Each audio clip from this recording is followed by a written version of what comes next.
Warm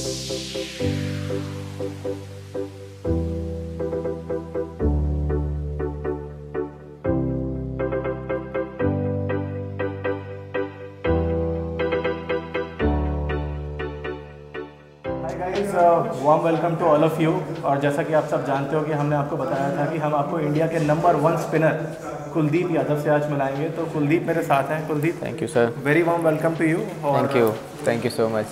आपके बहुत बहुत दर्शक फ़ैन हैं, मतलब आप यकीन नहीं मानोगे कि लोग इतनी रिक्वेस्ट भेजते थे कि एक बार कुलदीप को चैनल पे लेके आइए, बिकॉज छोटे छोटे बच्चे आजकल सब चाइना में शुरू कर दिया है।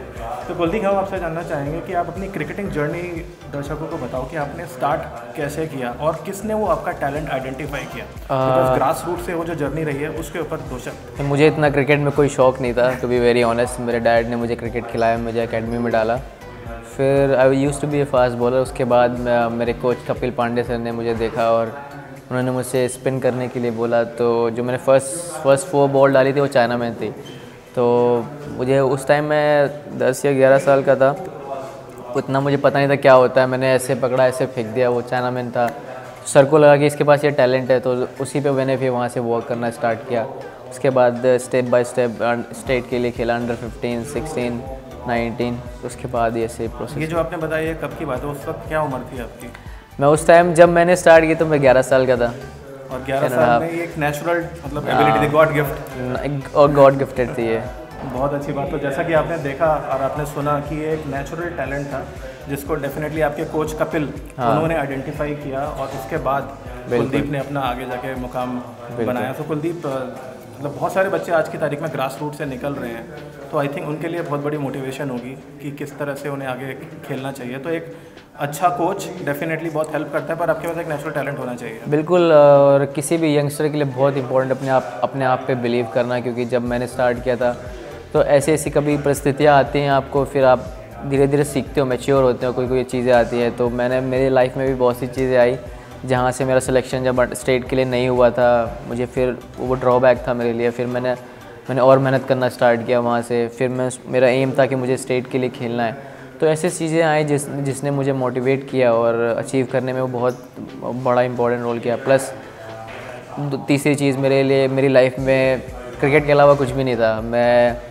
ना मेरे फ्रेंड्स थे उतने, ना मैं कहीं बाहर जाता था। मेरा एक ही एम था, ग्राउंड से घर, ग्राउंड से घर, या स्कूल से ग्राउंड। बाकी मैंने किसी चीज़ पे ध्यान भी नहीं दिया, और जिसकी वजह से मेरी कंपनी बहुत सिंपल थी। मेरे कोच, मैं और घर, बस। ज़्यादा मेरे कोई फ्रेंड नहीं थे। तो उस दौरान मेरे दिमाग में सिर्फ क्रिकेट ही चलता था कि मुझे शेन वॉर्न की जैसी बॉलिंग करनी है, कि वो कैसे बॉलिंग कर रहा है, मुझे वैसे बॉलिंग करनी है, मुझे वो अचीव करना है। तो एक पैशन था, डिज़ायर था कि मुझे खेलना है। तो वहाँ से मैंने पिकअप किया। ये बहुत अच्छा आपने जर्नी जो बताई है, आई थिंक बहुत सारे बच्चों को ये मोटिवेट करेगा कि किस तरह से कुलदीप ने एक single mind, single focus, dedication के साथ अपना करियर आगे बढ़ाया। Kuldeep, thank you so much. और हम आईपीएल के ऊपर डेफिनेटली पूछना चाहेंगे कि आईपीएल एक बहुत बड़ा प्लेटफॉर्म है। तो आप सबसे पहले बच्चों को ये बताइए कि आईपीएल कितना बड़ा प्लेटफॉर्म है, कितना फ़ायदा होता है, और आपके हिसाब से आपने जितने बैट्समैन को अभी तक बॉलिंग डाली है, सबसे टफ बैट्समैन कौन लगा आपको आईपीएल में?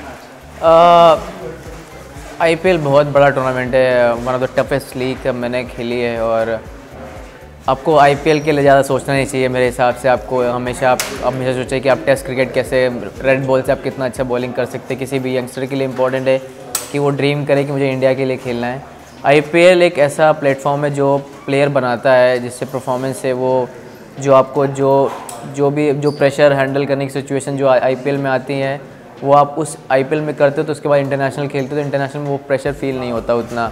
और ऑब्वियसली कंट्री के लिए खेलना बहुत बड़ी बात है और बहुत प्रेशर फील होता है।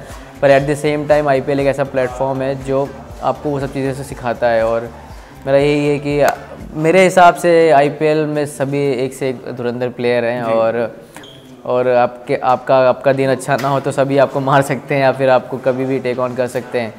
तो मैं किसी को एक पर्टिकुलर किसी को नेम नहीं ले सकता, पर ऑब्वियसली आईपीएल ऐसा फॉर्मेट है जहाँ पे बॉलरों की सुताई बहुत होती है, पर एट द सेम टाइम आपको विकेट भी काफ़ी मिलते हैं। कल के मैच के बारे में एक आखिरी बार आपसे पूछना चाहेंगे कि वो जो लास्ट ओवर जब आपने किया और वहाँ पूरा मैच चेंज हो रहा था, तो उस वक्त आपके मन में क्या चल रहा था? और फिर सुपर ओवर के बारे में आपने सोचा था कि आपको मिलेगा जैसे प्रसिद्ध को दिया गया? बिल्कुल, जब लास्ट ओवर में करने आया तो मैं ज़्यादा कॉन्फिडेंट था। मुझे पता था कि 6 रन भी बहुत है मेरे लिए। उस टाइम मुझे ऐसा फील हुआ क्योंकि बॉल टर्न हो रहा था। जब किसी भी स्पिनर के लिए जब बॉल टर्न होने लगे तो आपको लगता है कि रन बनाने नहीं दूंगा, तो वैसा ही हुआ। मेरे प्लान बहुत क्लियर थे। मैंने राउंड द विकेट बॉल डाला, बॉल को स्पिन कराने में ज़्यादा फोकस रखा, ना कि मैं तेज़ कुछ करूँ। मैं स्पिन कराने का सोच रहा था, जिससे स्पिन होगा तो बॉल उतना ही डिफ़िकल्ट होगा बैट्समैन के लिए।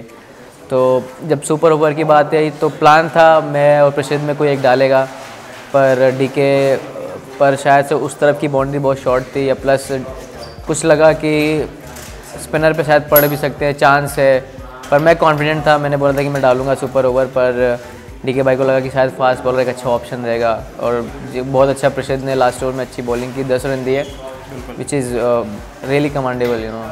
Absolutely, and Kuldeep, I think that was a fabulous match and fabulous performance from you, and we would want कि आप आगे IPL में और इंडिया के लिए भी वर्ल्ड कप में भी ऐसे ही परफॉर्म करो.